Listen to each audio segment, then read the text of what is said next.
Olá!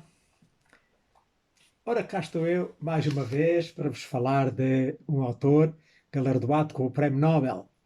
O meu nome é Sebastião Barata e vou falar-vos hoje de Elias Canetti. Ora, Elias Canetti foi um romancista e ensaísta que tem nacionalidade búlgara e britânica e que escrevia em língua alemã. Nasceu em 1905, foi laureado com o Prémio Nobel de Literatura em 1981 e faleceu em 1994, tinha então 89 anos de idade. Ora então, falando mais então em pormenor, Elias Canetti nasceu a 25 de julho de 1905 em Rusa, que é uma pequena cidade búlgara, situada nas margens do Danúbio, portanto, na fronteira com a Roménia, que o Danúbio separa a Bulgária da Roménia, e era o filho mais velho de uma família descendente de judeus sefarditas, que em 1492 foram expulsos de cada Península Ibérica. Neste caso desta família, vivia na localidade de Cañete, que eu penso que é aquela que atualmente se chama Cardanete, uma localidade que fica ali entre Cuenca e Valência, mais ou menos a meio caminho. Penso que são daí que são originários. Ora, eles adotaram como apelido o nome da sua terra de origem, porque reparem, Cañete, Cañete, pois com o evoluir da pronúncia ao longo dos séculos, facilmente foi para Canetti. Portanto, é daí que vem o nome Canetti. Pronto. Fica resolvida essa curiosidade. Ora, portanto, a família viveu durante centenas de anos na Turquia, mas depois, mais tarde, veio-se a transferir para a Bulgária e quando, na altura que a Bulgária pertencia ao Império Otomano. Entretanto, a Bulgária tornou-se independente em 1908. Ora, portanto, tinha ele 3 anos. E foi ainda lá na Bulgária que, já independente, que nasceram os dois irmãos de Canetti, um em 1909 e outro em 1911. E então, neste ano de 1911, quando nasceu o segundo irmão, a família mudou-se para a Inglaterra, para a cidade de Manchester. E lá tiveram depois mais uma filha. Mas não viveram lá muitos anos, porque subitamente, inesperadamente, o pai faleceu em 1913 e a mãe mudou-se outra vez, teve que se mudar para Viena, da Áustria, onde tinha família. E então, aí o Canetti aprendeu alemão. Ora, por causa de todas estas mudanças, o Canetti teve, de facto, um percurso linguístico muito pouco usual. Portanto, quando nasceu, a família em casa falavam ladino, porque vivia na Bulgária, falava búlgaro. Depois foram para a Inglaterra, aprendeu inglês. Né? Depois, ainda criança, foram para a Viena, para a Áustria, e aí aprendeu alemão. O Canetti adotou a língua alemã como a sua língua nativa. Considerou que era a sua língua materna e nunca mais a abandonou e confessou muitas vezes que o seu amor pela língua, que era, e não só pela língua, mesmo pela cultura e pronto, para todas as manifestações de cultura clássicas alemãs. Por exemplo, o Goethe foi para ele o que ele chamava em latim a medicina mentis. portanto, o remédio do espírito. Então, em 1916, estava a decorrer a Primeira Guerra Mundial, instalou-se lá na Áustria um grande patriotismo pró-alemã, para a Alemanha. E então a família, com receio, a mãe e ele e a irmã, mudaram-se para a Suíça. Foram morar para Zurique, porque a Suíça foi um país que se manteve neutral e então, por uma questão de segurança, foram para lá. Em Zurique ele frequentou um colégio desde 1917 até 1921 porque nesse ano a família tornou-se a mudar. Foram para Frankfurt, na Alemanha. E foi aí que ele concluiu então o ensino médio, no ano de 1923. Mas depois, em 1924, a família voltou outra vez para a Áustria, para Viena, e foi lá que ele tirou o seu curso superior e que se doutorou em Química, no ano de 1929. Mas não lhe serviu o curso superior de nada, porque a grande vocação dele, a grande paixão dele, era a escrita. Depois, em 1928, ainda estava quase a acabar o curso, mas nesse verão, no verão, antes de ir para o último ano do curso, foi passar as férias do verão a Berlim, porque conseguiu lá um trabalho de tradutor numa editora, na Malik Verlag, que lhe deu trabalho como tradutor. Portanto, ele já procurava meter-se em tudo o que era de letras. Ele aí depois frequentou os círculos literários e conheceu lá nomes famosos, como, por exemplo, o Bertolt Brecht ou o Isaac Babel. Depois, então, foi acabar os estudos, né? Lá a Viena. Quando acabou o curso, como já disse, ele não quis exercer a profissão, continuou a trabalhar como tradutor, como já tinha começado no verão anterior, começou para ganhar dinheiro, né? Continuou a fazer traduções, continuou a trabalhar como tradutor e então passou-se a dedicar então completamente à escrita. Dedicou-se toda a vida à escrita, foi o seu munus, o seu trabalho. Ora, depois em 1934, 4 ou 5 anos depois, casou-se com Venetiana Taubner Calderón, que adotou o nome, passou a ser conhecida por Vesa Canetti. Mas depois, em 1938, está a ver, tanto estava já o Hitler no auge do seu poder, as tropas do Hitler anexaram a Áustria, a Alemanha nazi. E eles, como judeus, não é?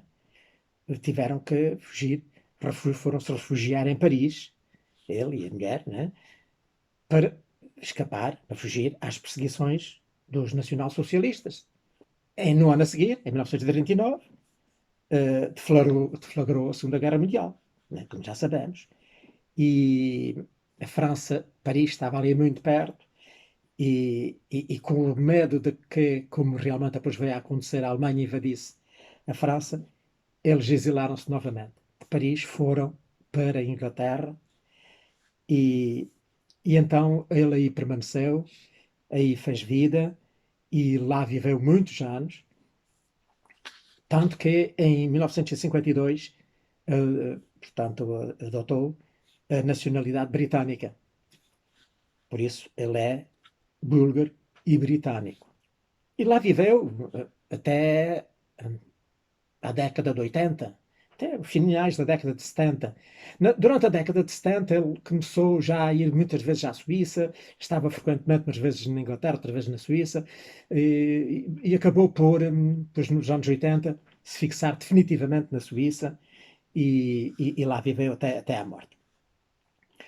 O Canetti recebeu muitos prémios, vários prémios de grande prestígio, como por exemplo os mais importantes, o Grande Prémio Estatal Austríaco de 1967, o Prémio Georg Büchner de 1972 e a Condecoração Austríaca de Ciências e Arte de 1972. E por fim foi galardoado também com o Prémio Nobel de Literatura em 1981. Segundo afirmou o Comitê Nobel, os motivos, em virtude da sua grande sagacidade e da sua perspicácia estilística, Canetti destaca-se como um dos maiores aforistas do nosso tempo. Um homem que, na sua formulação das ironias da vida, às vezes faz lembrar grandes antecessores como La Bruyère e Lichtenberg. Portanto, foram estes os motivos que levaram o Nobel a atribuir-lhe o prémio. Acerca dos aforismos já falaremos lá mais adiante. Pronto, depois o Canetti viveu ainda mais uns anitos e acabou por falecer lá em Zurique, no dia 13 de agosto de 1994. Tinha então, nessa altura, 89 anos de idade. Ora bem, então agora, depois desta introdução, portanto, biográfica, iremos falar então mais da sua obra literária. Portanto, a obra literária de Canetti é muito variada, muito variada.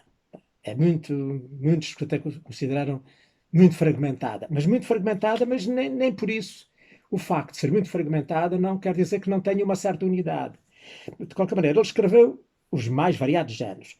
Fez um romance, que já falaremos, 3 peças de teatro, vários volumes de notas e aforismos, um grande ensaio de que falaremos, que tenho aqui, que foi a grande obra da sua vida, um ensaio profundo, que era um exame profundo sobre a origem, as estruturas e o efeito do movimento de massas, um livro de viagens, retratos de autores, estudos sobre personalidades e livros de memórias. Ele teve um grande modelo no âmbito da literatura e da criação de linguagem, que foi um escritor e ensaísta austríaco, também famoso, o Karl Kraus, que Canetti refere frequentemente nas suas obras, nomeadamente em livros que eu tenho aqui, refere-se muitas vezes ao Karl Kraus. E agora iremos então começar a falar das suas obras propriamente. As 3 peças de teatro, que já falei, que tinham 3 peças de teatro, eu não tenho nenhuma, nem creio que haja nenhuma editada em Portugal, penso eu. São tudo peças de crítica social, sempre com recurso mais ao absurdo. A primeira chamou-se o Hochzeit, que em português seria Casamento, é de 1932. Foi o seu primeiro livro editado. Foi o primeiro livro que ele editou, foi esta peça de teatro, em 1932. Depois, Comédia der Eitelkeit, que é A Comédia da Vaidade, que é de 1950. E depois outro que se chamou Die Briefstätten, que podemos traduzir por O Limitado, que é de 1956. Bem, ele aqui retrata situações extremas e através destas situações extremas, que normalmente representam a vulgaridade humana, ele considera que são máscaras acústicas, é as palavras que ele diz, que as suas peças são máscaras acústicas, que ele retira à sociedade, né? Retira-lhe a máscara e assim desmascara o rosto da sociedade corrompida e profundamente corrompida. Iria agora então falar do seu romance. Como já disse, só escreveu um romance, que se chama, no original, de Blendung, Die Blendung, que é literalmente a cegueira, mas que não foi traduzido para português, e assim como para muitas outras, diversas outras línguas, por a cegueira. Foi traduzido para português por auto de fé. Está aqui o auto de fé. Foi o seu primeiro e único romance e o seu segundo livro, que saiu em 1935. Mas que ele pensou durante vários anos e modificou e alterou e até chegar aqui.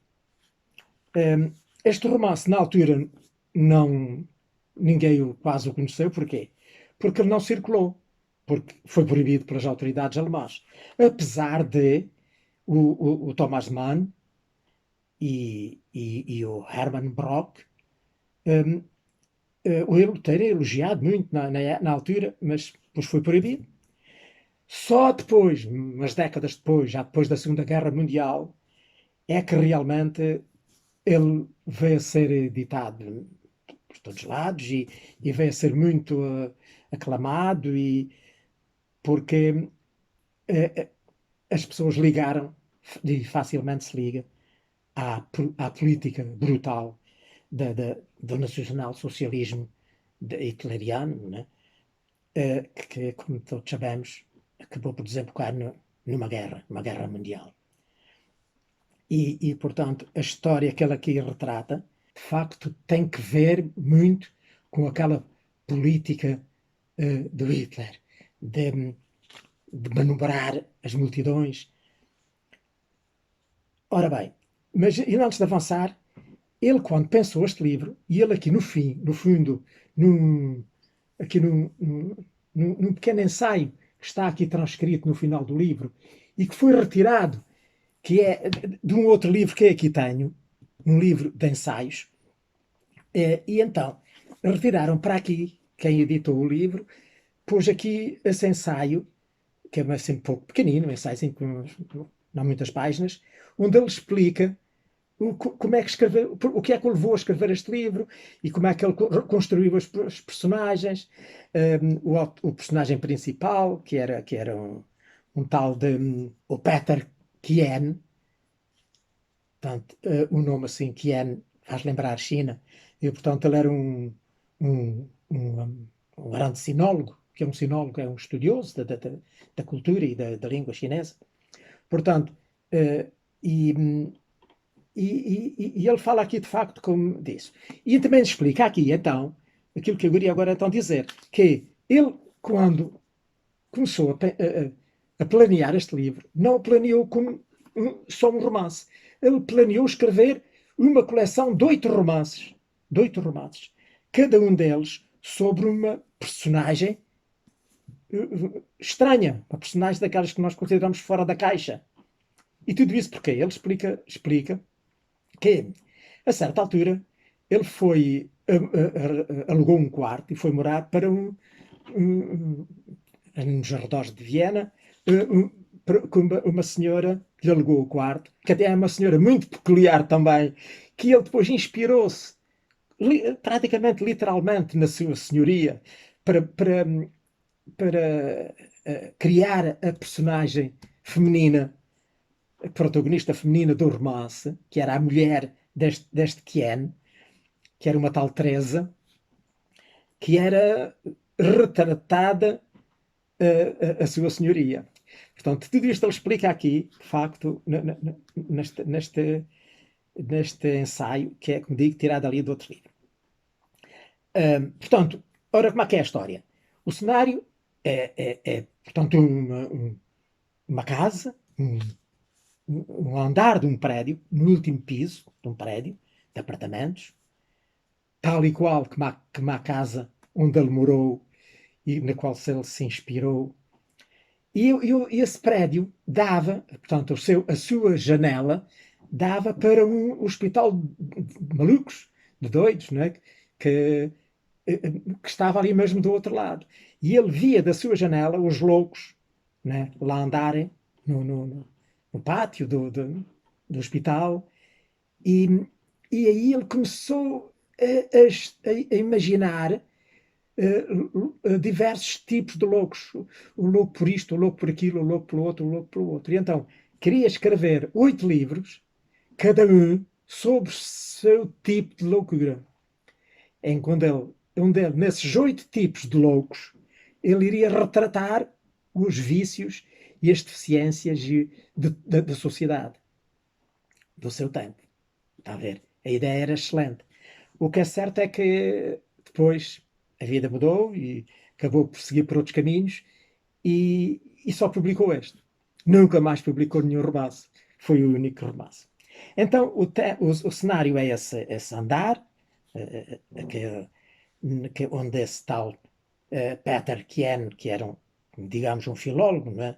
Que se conhecia a fundo a língua chinesa, mas que era um indivíduo que era incapaz de se entender com as pessoas que o rodeavam.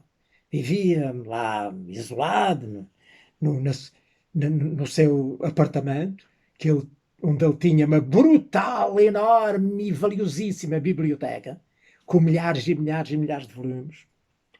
E ele vivia desses e para esses livros.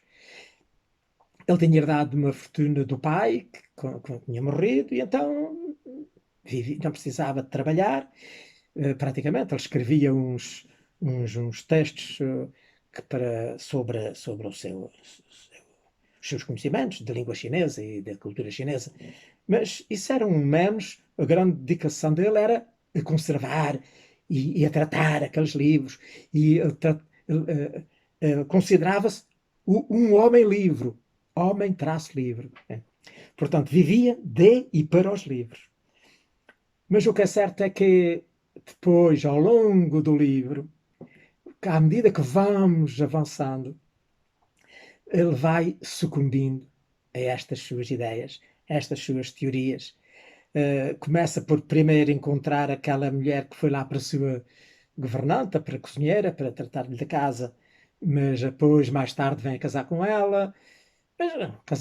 Mas assim num casamento, pá, já é uma cedência, foi logo uma das primeiras cedências já à sociedade, e depois a partir daí ela foi atacando por influência dela e não sei o que mais, não sei o que mais, ele vem a sucumbir completamente perante as realidades implacáveis deste mundo tirano em que vivia ele e todos vivemos.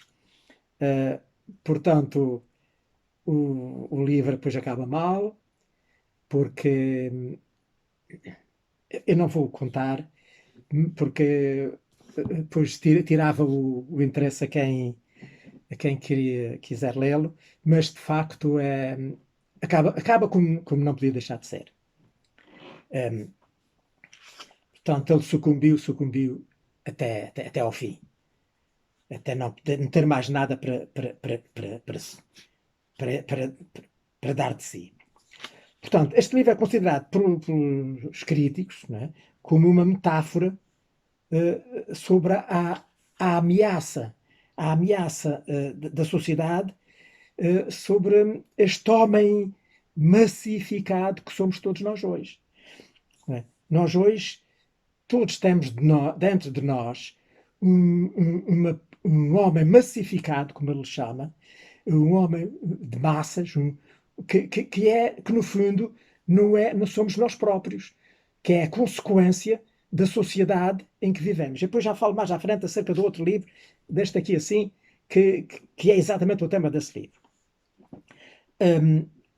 Portanto, como já veem, ele tem aqui é uma literatura dramática, fantástica, louca, era mesmo paranoico, louco, até mesmo uma literatura com termos, mesmo elementos mesmo demoníacos, que fazem lembrar a literatura do Gogol, do Nicolau Gogol e do Dostoiévski, que aliás o Canetti confessou várias vezes, até naquele livro de ensaios, que a sua admiração por estes escritores, a quem ele diz que tem mesmo uma dívida de gratidão, porque foi inspirado na escrita deles que ele desenvolveu a sua obra e o seu pensamento. Ora bem, então, depois do Auto de Fé, quer dizer que acerca do Auto de Fé já foi reeditado pela Cavalo de Ferro, que está agora, que é a editora que está a editar os seus livros todos, e que este até foi logo dos primeiros que ela reeditou creio que em 2011, mas que tem agora uma nova edição do ano passado e que, portanto, encontram facilmente nas livrarias. E então passávamos então para o segundo livro, que é este Massa e Poder. A Massa e Poder é a sua grande obra. O Canetti andou mais de 30 anos a recolher dados e a escrever e reescrever e reformular e, e, a, e acrescentar e a cortar, até que finalmente se decidiu a editar este livro. Só foi editado em 1960, mas ele, desde os anos 30, ainda antes de escrever este, e ele começou a pensar e a recolher. Portanto, aqui está sintetizado neste Massa e Poder todo o seu pensamento, toda a sua maneira de ver a sociedade, a vida e a sociedade. Até que ponto nós agimos em consequência desta massificação da sociedade. Vamos lá ver se a gente, se me consigo fazer explicar, ver se percebe o que é isto. Este comportamento, o nosso comportamento como seres de massa, seres pertencentes a uma massa. Sei lá, por exemplo, no aspecto político, hum, todos, quando vai as eleições, na é verdade, há a campanha eleitoral. E as pessoas até podem pensar uma coisa, mas depois ouvem os políticos e deixam-se rodear pelas influências do que eles dizem, pelas influências dos vizinhos e amigos e familiares, e etc, etc, e acabam por ir votar não no partido em que se calhar primeiro sonhavam, e seria o que ele, pela sua maneira de ser e de pensar e de estar na vida, seria o seu partido, acabam por ir votar no outro. Outro exemplo muito característico é, por exemplo, um jogo de futebol. Imaginemos que nós somos pessoas assim, muito sérias, muito bem comportadas, mas somos também adeptos de futebol e vamos a ver o jogo. O que é que acontece? Chegamos lá, pomos lá na bancada e, por influência da multidão, por aquele entusiasmo que a multidão que é massa, né? Aquela multidão nos passa, nós transfiguramos-nos completamente. Passamos a ser uns vândalos, que chamamos todos os nomes ao árbitro, etc, etc, etc, etc, etc. Não vale a pena estar aqui a explicar mais pormenores. Portanto, estão a ver o que é? Este o poder das massas, a influência das massas no nosso comportamento. Ora, foi isto o grande tema de estudo toda a vida de Elias Canetti e que ele acabou por escrever aqui neste brutal e enorme livro onde ele explica exatamente essa teoria. E ele explica isto tudo desde o princípio. Ele começa pelo princípio dos tempos, pelos, como era o comportamento dos jovens primitivos, que já se vê que as pessoas já iam por influência da sociedade, do grupo, da tribo. E já que falo nisso, até os animais. Até os animais. Nós vemos sempre um rebanho de ovelhas. Uma vai para ali e vão todas atrás. Deixam-se influenciar por um líder que soube ser o líder e que soube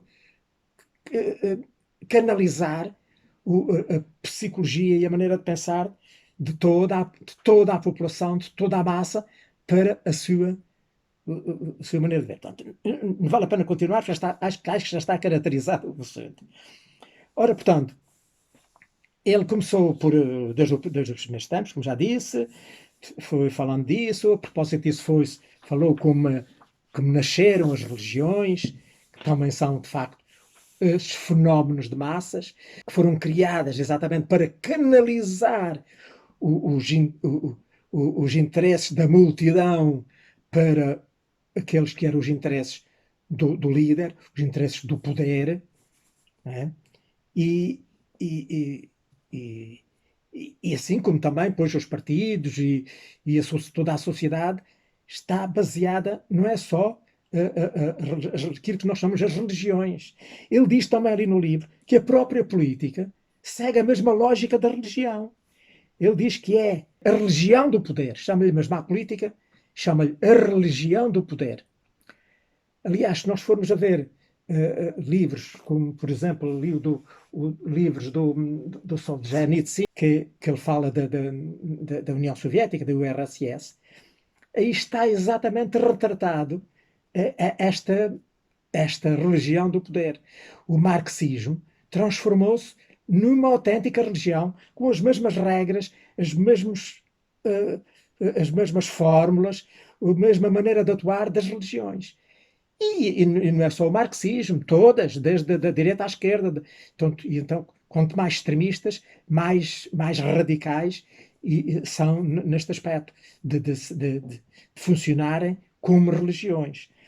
Portanto, estão a ver, tudo isso ele ali explica, ilustra com muita perspicácia como funciona este fenómeno do comando e da obediência. O comando que se impõe e as massas que obedecem cegamente, como o rebanho das ovelhas de que eu estava a falar. Ora bem, depois ele acaba, lá para o final do livro, por chegar a uma conclusão de que o que afinal todos têm, religiões, políticos, etc., é medo da morte, como todos nós temos. Qual é o nosso grande medo? É a morte. O que todos nós procuramos afastar para mais longe possível é a morte. Assim também os partidos, quando eles tudo fazem para ganhar votos, para convencer as pessoas a darem-lhe o voto e se eternizarem no poder, o que é que eles estão a fazer? No fundo, estão a tentar adiar ou impedir a morte da sua ideologia. A ver. Portanto, tudo, o final, o único e o verdadeiro e o grande terror de tudo neste mundo é o medo da morte. O medo, portanto, a morte é o único inimigo a abater.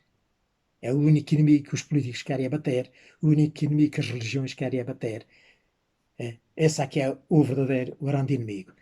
E este tema da morte é um tema muito recorrente em toda a obra do Canetti.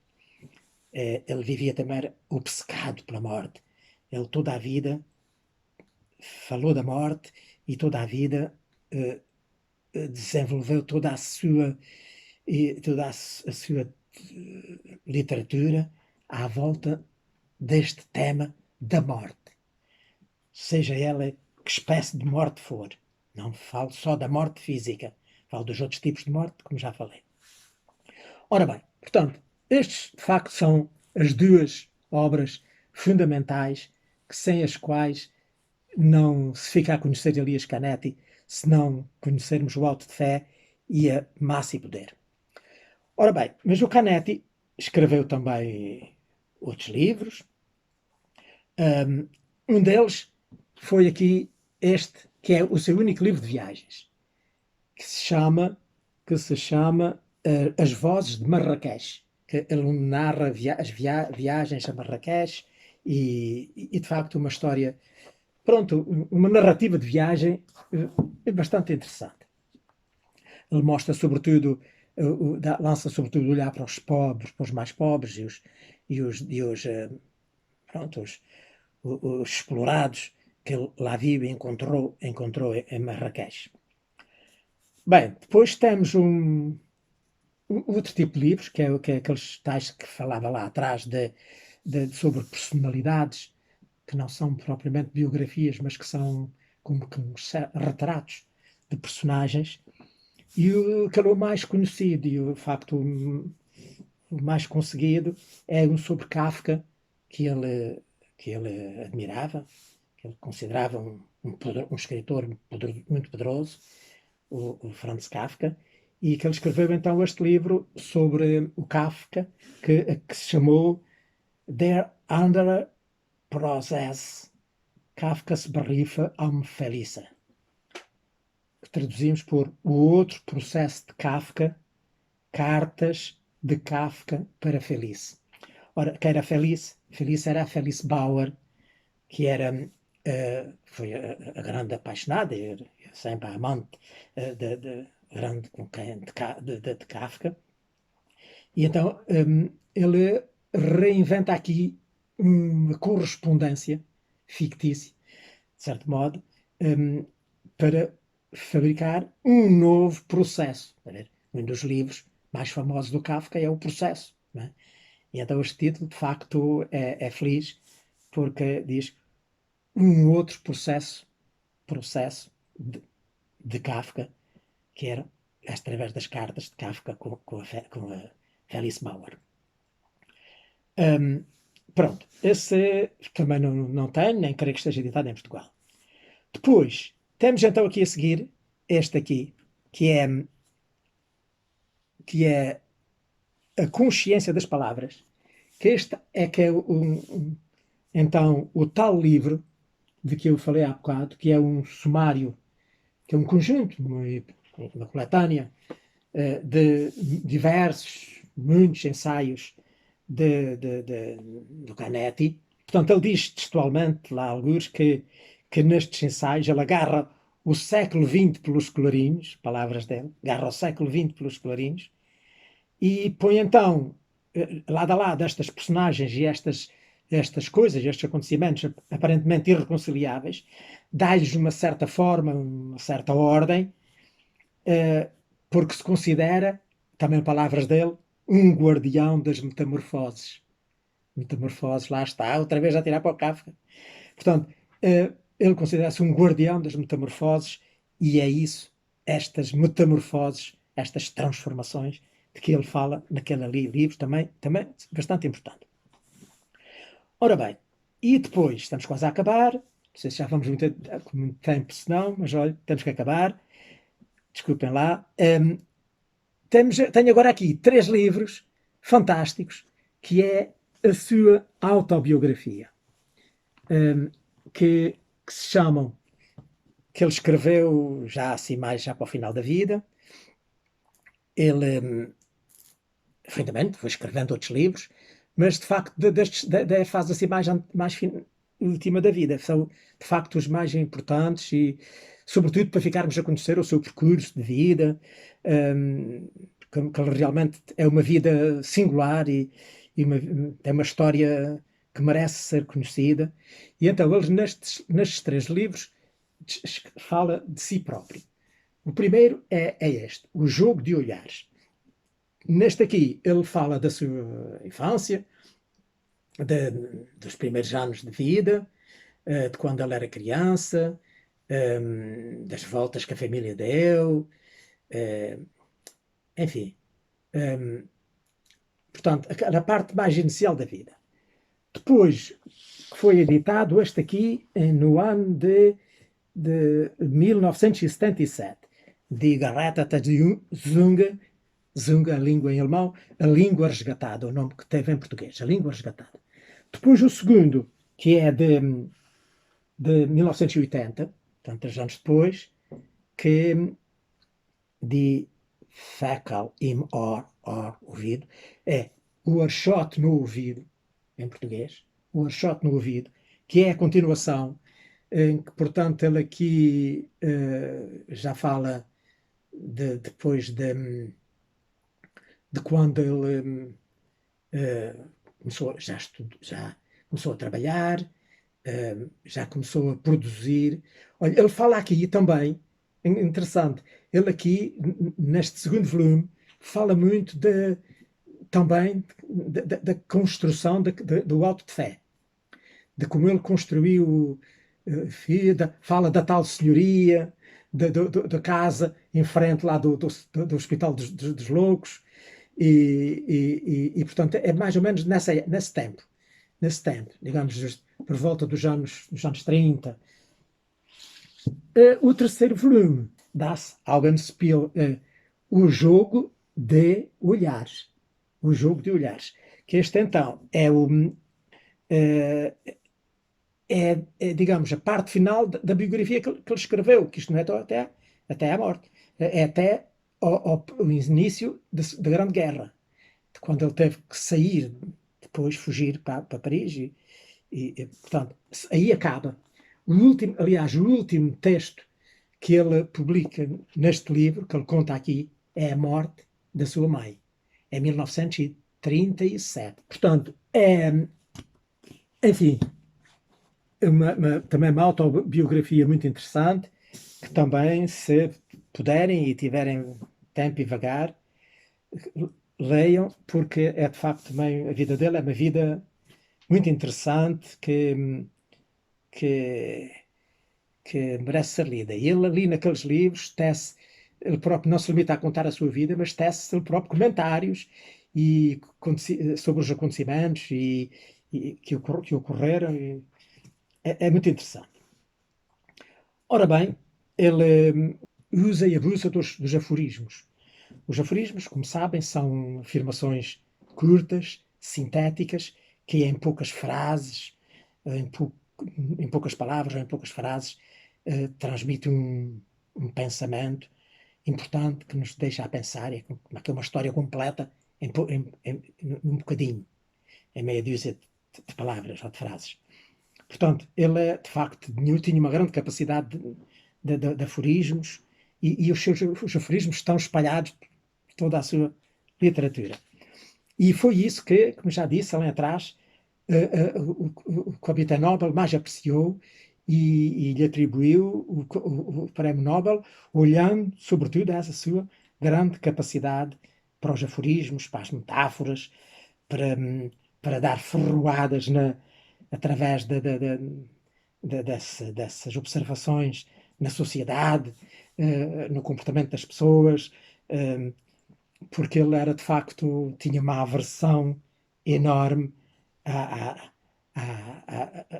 toda essa falsidade da vida, que nós vivemos uma vida fingida, artificial, a vida de mentiras. Ninguém é capaz hoje de ser sincero e verdadeiro. E ele tinha também uma aversão à guerra e à devastação e à destruição, tudo isso abominava. E assim como a brevidade da vida afligia-o, como a vida é tão curta e tão breve, e tudo nos leva à morte, né? E também os seus aforismos falam muito também da morte. Pronto, olha, eu por aqui me fico, acho que já falei demais, como é costume. Espero que tenham gostado, que tenham ficado a saber coisas importantes sobre o Elias Canetti, que tenham ficado com vontade de ir ler os seus livros, especialmente o Auto de Fé, porque é um romance e toda a gente gosta de romances. E pronto, e para a semana cá estarei, se Deus quiser, a falar de um outro autor que ganhou o Prémio Nobel. Ora, passem muito bem.